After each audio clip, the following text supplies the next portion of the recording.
Hello, crew members. This is Chelsea Bell from Crewbox Wine Club and from Gordon's Wine. I'm so happy to be here with you this morning to chat about the wines of Guasson, which is the feature of our July Crewbox.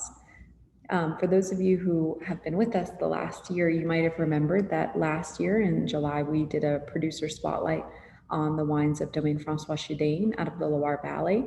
So similar to this, I think you'll find this exercise really interesting to be able to taste and understand four wines from one producer, which really gives you an idea of how that producer kind of looks at wine. It gives you a sense of their terroir, and it's just a really fun way to experience wine, in my opinion.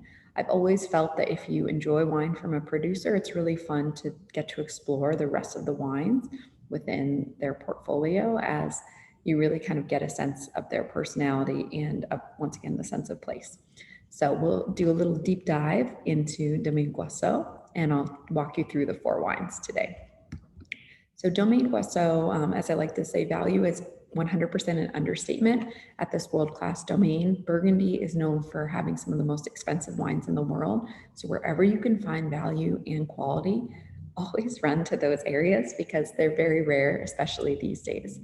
Jean-Hugh Guasseau, who is the original proprietor, is among one of Burgundy's earliest practitioners of biodynamic farming. And today his son, Guillaume, has taken over the winery and he maintains this commitment to biodynamic viticulture. The family farms the grape varietals Sauvignon Blanc, Fillet Gris or Sauvignon Gris, which we'll discuss later, Aligoté and Chardonnay and Pinot Noir in these beautiful, deep, chalky soils just a few kilometers east of Chablis. They're known for being in this area called Côte d'Auxerre, but you'll find that there are going to be appellations we'll explore today, such as Saint-Brie and Irancy as well. A lot of people would maybe assume that Guasseau is a Chablis estate, but actually history has not been particularly kind to the Côte d'Auxerre and Saint-Brie, as Saint-Brie was exiled from Chablis after phylloxera paralyzed the area in the late 19th century. Prior to this, Saint-Brie and Chablis kind of went hand in hand while they were planting different varietals, Chablis to Chardonnay, Saint-Brie mostly to Sauvignon Blanc. They shared the same base of that Kimmeridgian limestone, which is kind of those fossilized oyster beds, which give the wines such freshness. And they have that same northerly climate. So now Saint-Brie is officially a subregion of the Côte d'Auxerre, which is officially entitled to Bourgogne status. What makes Saint-Brie too and Côte d'Auxerre kind of exciting too is they have a little more flexibility once again of which grapes they can plant. In Chablis, of course, as I mentioned earlier, it's just Chardonnay, but Saint-Brie and Côte d'Auxerre has more flexibility. They work with grapes such as Sauvignon Blanc, Sauvignon Gris or Fillet Gris, Aligoté, Chardonnay, of course, and then you'll find some Pinot Noir and sometimes even other small indigenous varietals as well. So Saint-Brie is almost kind of like a combination of Chavignon, kind of the main village of Sancerre, and Chablis in one village. You're going to find too that the wines of Guasseau kind of range, but they're broad and they're deep, racy, and very terroir soil driven, always kind of expressing that underlying chalky soil. And most of the wines, especially the younger wines, are going to be fermented and aged in stainless steel. Though you'll find two of the wines that we're focused on today, which we'll chat about in a sec, will be aged in some older, larger oak barrels to kind of give a little more structure, as some of these wines do have some good aging potential. Overall, too, you'll find hopefully through tasting these wines that the Guasseaus are just extremely gifted and dedicated vignerons who really focus on like expressing their respective terroir, and they really offer some of the greatest value producing wines in all of Burgundy, in our opinion. So now I'm going to take you through the four wines that we're featuring in this month's Crewbox. First, we have the 2020 Boisseau Aligoté from Bourgogne. This is a grape you may or may not have had before. Aligoté is kind of known as the poorer cousin of Chardonnay, and it's kind of one of the three principal grape varietals you find in Burgundy. Of course, Chardonnay and Pinot Noir kind of make up the bulk, but Aligote accounts for about 6% of all Burgundy in production, and it has a long history here. It's been planted in Burgundy since at least the 1700s. It offers a little bit more of a vigorous vine with larger and more plentiful grapes than Chardonnay, and is typically known for being paler in color, offering kind of a more well-balanced taste, which ranges from being sometimes even a little bit delicate and floral with notes of apple and lemon, and very vibrant acidity that kind of sometimes can tickle your taste buds. This specific Aligote comes from about a six-ish hectare plot in a couple different Ludis, or single vineyard sites, and is coming from vines that are aged around for 20 to 30 years old.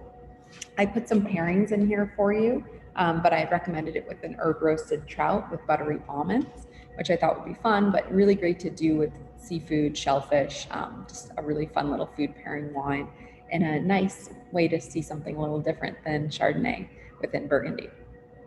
For our second wine, we have the 2019 Guasseau Saint Brie Corps de Garde.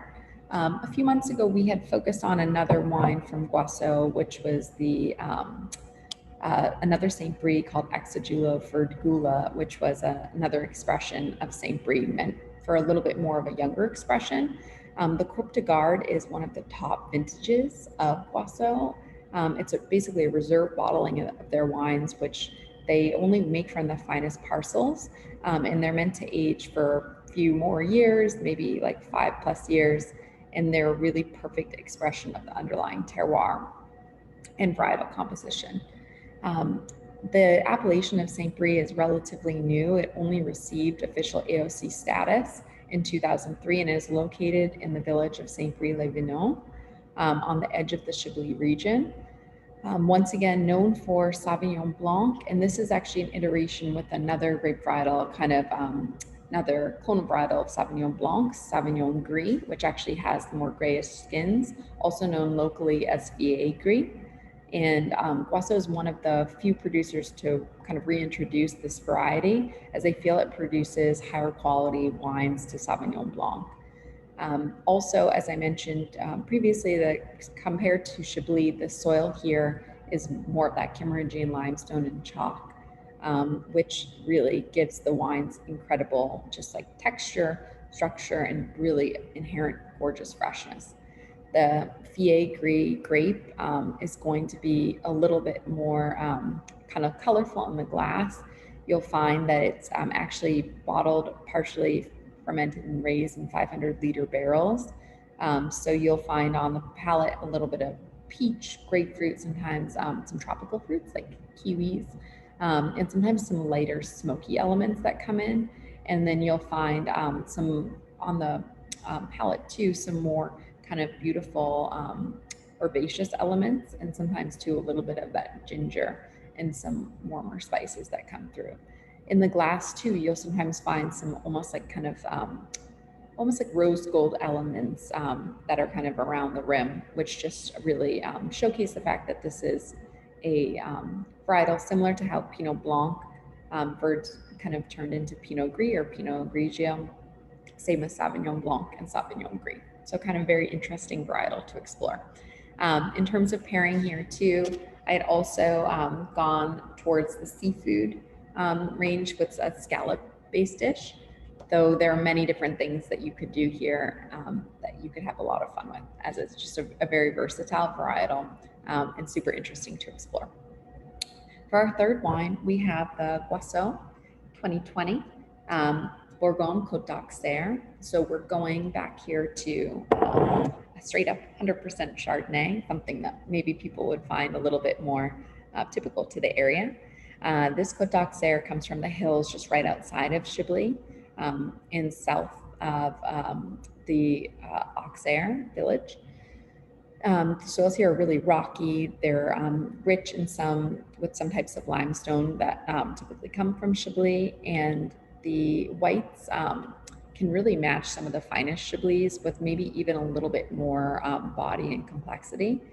Guaso farms this wine from a number of parcels, and they sometimes bottle them separately in better years, though this is a year where they're blending about 3 or 4 parcels together. This is natural yeast fermentation in tank and aged in a combination of tank and demi-muids, or 600-liter barrels, with little to no fining or filtration.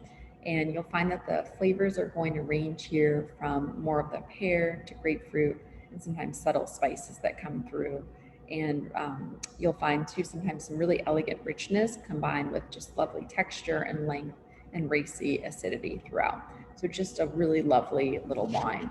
I had put this here with grilled chicken tikka kebabs, as I think it's kind of fun to do this with some like grilled chicken or grilled, any type of grilled bird. I think it's delicious.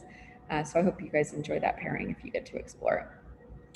For our fourth and final wine, we have the Guaso 2018 Irancy Le Maslo, which is our sole red of the lineup, and kind of an interesting wine that you really don't see a lot in the market. Irancy is a small little hamlet with only just around 300-ish inhabitants, which is kind of right in between Auxerre and Chablis. It is a village surrounded by a large natural amphitheater of vines, and it's one of the most northern AOCs in France to grow red grapes. Prior to this, just as an FYI, I had never gotten to explore wines from Irancy, as once again, this is just something that makes a very rare appearance in the US or any export market. While there's a small amount of rosé produced in Irancy, the region produces mostly red wines from Pinot Noir, which is about like more than 90% of the typical production. And then there's also a Burgundian varietal, which is called César, which is planted there as well, which I've never gotten to experience and would find very interesting if given the opportunity. The vineyards here are actually interspersed with cherry orchards planted on the Kimmeridgian limestone mixed with these red clays. So just these beautiful mineralized soils in northern climate give this Pinot Noir really bright acidity and kind of a tangy, kind of cherry, tart, chiseled personality. And this is actually a Lieu-dit, or a single vineyard, Le Maslo, where the vines are now around 100-ish years old, which is actually one of the oldest Pinot Noir plots in France, interestingly enough. So I think this will be a wonderful value if you're looking for a Côte d'Or alternative at a much more reasonable value. And for pairing here too, I did this with some barbecue ribs, which I thought would be fun as we're kind of in the thick of things. And you can give this a little chill too. So I hope that you guys get to explore all of these wines and really get to enjoy them throughout the summer months. It is so fun for us to get to explore one producer. So I hope you guys enjoy this opportunity. And as always, I always appreciate any feedback that you have about the wines, but I know you're going to love them because Guaso remains our favorite producer for a reason. So we're excited to be able to share this with you and wishing you all a lovely summer. Goodbye.